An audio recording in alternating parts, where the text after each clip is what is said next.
Por nomenclatura, empezando así con la introducción, OMA significa tumor. Ahora hay tumores benignos y tumores malignos. Al decir carcino, se refiere a tumores malignos, de origen epitelial, o sea, que afecta tanto a epitelios del revestimiento, como también a glándulas endócrinas o exócrinas. Entonces el carcinoma, esto es un tumor maligno, tal cual, originado en lo que sería el cuello uterino. Ahí está. Ahora el nombre correcto, cuello uterino es lo que se denomina de forma común, pero el término médico sería cervicouterino. Así que vamos a empezar justamente hablando de útero y luego del agente causal etiológico, el virus del papiloma humano. Luego integrar ambos con el desarrollo del cáncer. Aquí podemos observar y comparar de forma rápida la anatomía del útero. Un órgano de aspecto o forma como pera, o sea, piriforme, el cual mide unos 7 centímetros de longitud por unos 4 o 5 centímetros de ancho. Tiene 3 partes anatómicas. El fondo del útero por encima de la inserción de las trompas uterinas, en forma de cúpula. Cuerpo uterino por debajo de la inserción de ambas trompas uterinas y hasta el cuello, esta región. Y el cuello comienza desde la parte más estrecha del útero hasta el orificio cervical externo, que llega a la vagina. Histológicamente, el útero tiene 3 capas. La capa mucosa es el endometrio, donde hay glándulas endometriales. La capa muscular, miometrio, músculo liso. Y la capa externa, la más superficial, es el epimetrio, que puede presentar serosa en la parte del fondo y adventicia en el resto. Pero el cuerpo y el fondo uterino son muy distintos del cérvix. El cérvix presenta un canal endocervical. No tiene miometrio el cérvix, tiene estroma, fibromuscular liso. Y obviamente pues no va a presentar ni serosa ni adventicia, tiene epitelio. Exocervix y endocervix. Por lo cual pues aquí podemos ver al útero como un órgano hueco, dispuesto en la pelvis femenina. Es importante conocer el drenaje linfático del útero. Pues por vía linfática es por donde se produce la metástasis del carcinoma cervicouterino. Entre lo que es el cuerpo y el cuello, esta región de los costados se denomina parametrios. Parametrios paralelos al útero. Parametrio derecho e izquierdo son los lugares donde ingresa la arteria uterina y salen las venas uterinas y los linfáticos. Y en este punto hay presencia de ganglios, los ganglios parametriales. Son los primeros ganglios en ser afectados, los ganglios centinelas del cuello uterino, los cuales drenan su linfa a ganglios linfáticos pélvicos. Por eso cuando hay cáncer invasor de útero, hay que hacer histerectomía, extirpación de todo el útero, más vaciamiento ganglionar, siempre, para evitar las metástasis a distancia. Ahí podemos ver este ejemplo con una metástasis linfática, pues los carcinomas generalmente metastizan siempre por vía linfática y los sarcomas por vía hemática, por vasos sanguíneos. Entonces por eso hay que siempre hacer una revisión en estudio de anatomía patológica para revisar los cambios, si hay presencia de células malignas.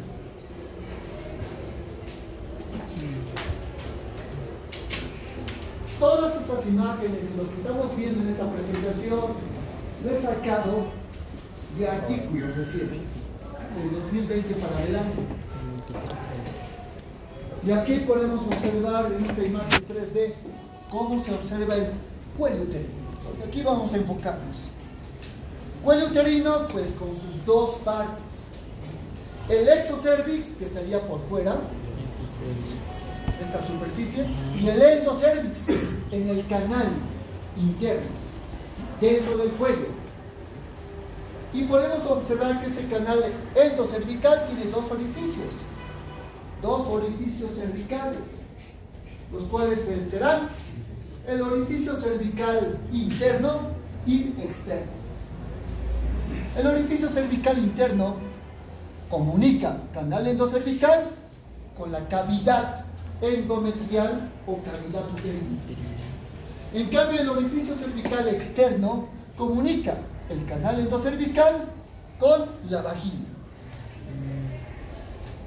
De esos dos puntos es más importante el orificio cervical externo, porque en sus cercanías se va a encontrar esta zona, la zona de transición.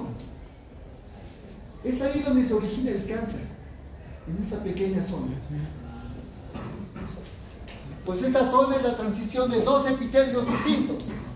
El epitelio del exocervix, que es un epitelio escamoso, y este exocervix, miren, cómo llega hasta los fondos del saco vaginal, y el mismo tipo de epitelio escamoso cubre la mucosa vaginal, continuo. Pero a partir de la zona de transición, el epitelio se hace columnar, cilíndrico simple secretor, en el endocervix. Y como es secretor este epitelio, se forman glándulas endocervicales, productoras de moco cervical. Es un líquido un poco espeso, puede también ser más fluido, que lo que hace es lubricar la vagina, puesto que la mucosa vaginal no tiene ni una sola glándula, naturalmente seca. Por eso la lubricación es gracias al moco cervical del endocervix. Ahora, tanto en el epitelio glandular o en el epitelio escamoso, en ambos se puede originar cáncer. Aquí podemos observar ya de frente, comparando esta fotografía real con un esquema de libro. Vean cómo el cuello uterino se ve de forma esférica con un orificio en el centro. Es el orificio cervical externo. Ahora, la zona de transición, que es esta línea, como pueden ver, es la zona justamente entre el exocervix y endocervix. Y esta zona cambia con la edad de la mujer, de forma fisiológica. En una recién nacida, esa zona de transición está por dentro del orificio cervical externo, ahí donde apuntan las flechas.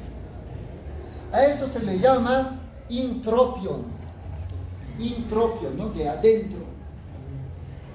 Pero ya cuando llega a la pubertad, por el efecto de las hormonas sexuales, progesterona y estrógenos, eso estimula que esa zona de transición se vuelva externa, por fuera del orificio cervical externo.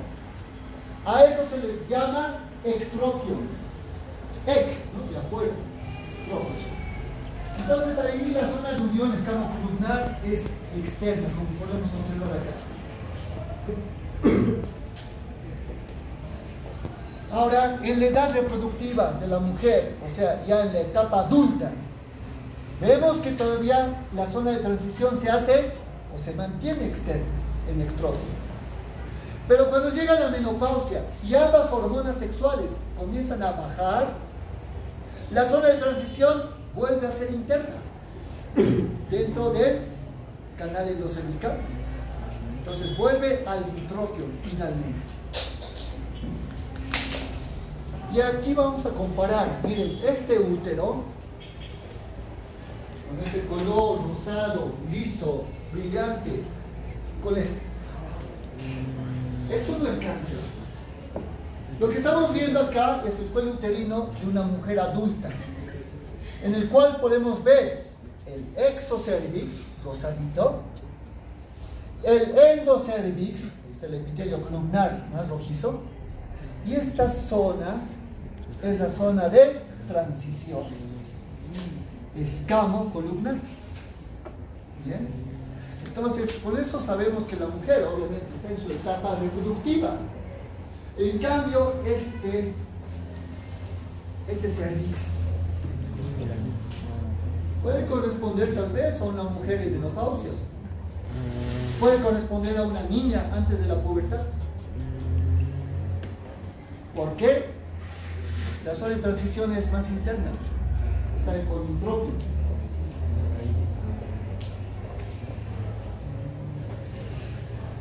Ahora, si vemos la histología, es tan importante porque son en las células epiteliales donde el virus afecta y se produce el cáncer. El endo y el exocervix van a tener epitelios distintos, ¿no? De distinto origen. Aquí podemos observar de cabeza el epitelio escamoso, plano estratificado, no queratinizado, con células basales apoyados a la membrana basal. Y esa membrana basal pues está adyacente al estroma fibromuscular liso. El grupo de células epiteliales en varios estratos, donde se hacen finalmente superficiales, aplanadas y se van exfoliando. El epitelio se va descamando de forma natural. Aquí podemos observar este cuadrito del canal endocervical, viendo el epitelio cilíndrico, simple secretor, con presencia de células basales. Siempre los epitelios presentan células basales, madres, los cuales tienen mitosis y diferenciación y se convierten en células columnares. Y la zona de transición, justamente, donde el epitelio columnar abruptamente se vuelve epitelio escamoso. Y justamente en esta unión es el punto más débil del epitelio del cuello uterino. Es el punto donde si el virus del papiloma humano afecta, directamente puede afectar a las células basales y eso es peligroso. Ahora pasamos justamente a ver cómo se ven estos epitelios. Ahí está. Hay 4 capas histológicas en el exocervix. Hay que saber esas capas o estratos. La primera capa sería de estas células en la base, o sea, células basales. Estrato basal. Vean, el núcleo es grande, oscuro, son de aspecto cúbico. Y las células basales son las únicas con mitosis, que tienen proliferación mitótica.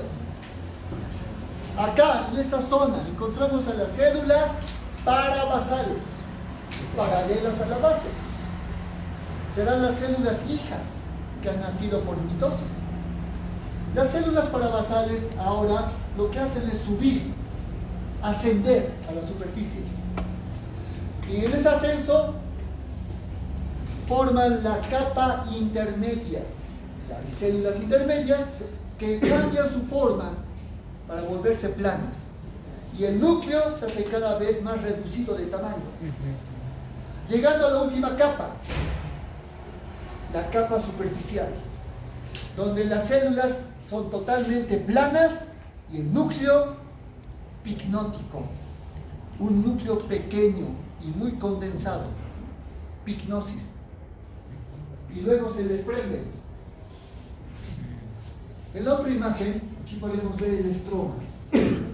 Miren, no es miométrico, es estroma fibromuscular liso. Hay muchos vasos sanguíneos, pero también hay vasos linfáticos. Y podemos notar la zona de transición, la unión escamo-columnar. Miren lo abrupto que es. Epitelio escamoso, estratificado, cilíndrico simple.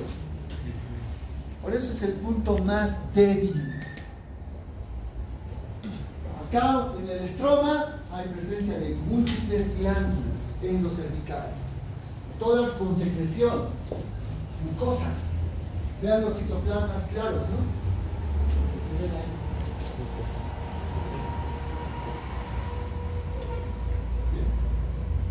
Entonces, hay dos tipos de cánceres. Si afecta al epitelio escamoso, eso se llamará carcinoma escamoso. O también algunos le llaman epidermoide, ¿no? Porque es parecido a piel. Pero si afecta a las glándulas y al epitelio columnar, se llamará adenocarcinoma. Adeno, ¿por qué? Son glándulas.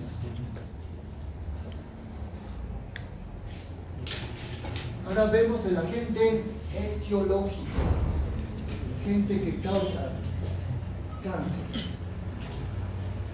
El agente etiológico es un virus muy propagado en todo el mundo. El virus del papiloma humano. Papiloma porque lo que genera este virus son verrugas. Oma, tumor. Papilo, en forma de papila o verruga. El papiloma humano produce verrugas en toda la piel. Hay cepas que son epidérmicas, pero también hay cepas que originan verrugas en mucosas, especialmente las mucosas genitales. Hay más de 100 cepas conocidas de papiloma humano y es altamente contagioso. Si uno se rasca una verruga, pues va a hacer que otras zonas tengan esas mismas verrugas. Ahora, pues, esas cepas de papiloma se identifican con números. En el caso del cuello uterino, hay cepas oncogénicas, que pueden volverse cáncer, y cepas no oncogénicas, que solamente producen verrugas. Por eso se llaman cepas de alto riesgo y de bajo riesgo. Los de bajo riesgo, cepas no oncogénicas, son las que producen verrugas genitales. Además, esas mismas cepas pueden producir papilomas en región anal y también en la mucosa oral, en la boca. Las cepas de alto riesgo, o sea, oncogénicas, producen cáncer. Cáncer de cervicouterino, cáncer vaginal y en los hombres, cáncer de pene, carcinoma epidermoide de pene. Pero es muy raro ver en hombres ese tipo de cáncer. Tienen que llegar a etapas muy avanzadas. Este cuadro actualizado, en 2023 es esto, vemos cómo hay números que seguramente ya han aumentado. 630 millones de personas en todo el mundo tienen infección por HPV, por este papiloma virus humano. Vemos, miren, el continente más afectado es América. 100 cepas conocidas del virus, 91% son productoras de papiloma en cuello uterino. Más bien, la mayoría son cepas no oncogénicas, más bien. Pero observando incluso acá, miren, en lo que sería hombres y mujeres, y dónde se encuentran más estos papilomas, vemos que hay 3 lugares principales. Cuello uterino en mujer, región anal, región vaginal. Y en hombres, región anal, el pene y orofaringeo. Y eso es lo alarmante ahora, por eso lo puse acá. Se ha visto que está aumentando el porcentaje de papilomas en orofaringeo. Antes no era así. Hace unos 60 años atrás, 50 años, esto era bajo, era casi un 25%, 20%. Ha triplicado el porcentaje debido a la práctica del sexo oral. Ahora, pues claro, no en hombres y mujeres, pero sí. Entonces, por eso inclusive esas prácticas que ya se vuelven comunes, normales, está aumentando la presencia de cáncer de orofaringe. Antes era más el tabaco que produce cáncer de orofaringe. Podemos ver al virus, un virus de aspecto esférico, es simétrico, que no presenta una cápsula. Lo que tiene es núcleo cápside, nada más. Donde se encierra el material genético del virus. Es un ADN de aspecto circular. Con solamente 8000 pares de bases, nada más. Con pocos genes. Este virus tiene tropismo, o sea, tiene predilección o atracción a solamente epitelios. Por eso, pues, epitelios de la epidermis o epitelios de mucosas son los afectados. Viendo el genoma viral, vemos el